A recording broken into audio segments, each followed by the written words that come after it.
धुळे जिल्ह्यात भाजपचा डंका, 3 ठिकाणी कमळ फुलले तर शिंदखेड्यात अजितदादा गटाची बाजी। धुळे जिल्ह्यात झालेल्या नगरपरिषद आणि नगरपंचायत निवडणुकीमध्ये भारतीय जनता पार्टीने जोरदार मुस्तंडी मारत आपले वर्चस्व सिद्ध केले आहे।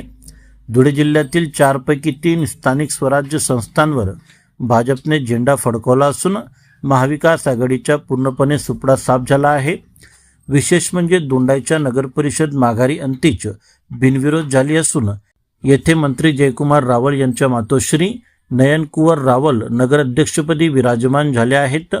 दुसरीकडे शिरपूरमध्ये माजी मंत्री अमरेशभाई पटेल यांच्या नेतृत्वाखाली भाजपने एक हाती सत्ता मिळवली असून त्यांचे सुपुत्र चिंतन पटेल नगर अध्यक्षपदी निवडून आले आहेत।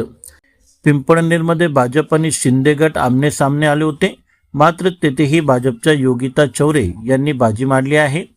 केवळ शिंदेगडा नगरपंचायतीत भाजपला धक्का बसला असून तेथे बहुमत मिळूनही नगर अध्यक्षपद मात्र अजित पवार गटाच्या वाट्याला गेले आहेत।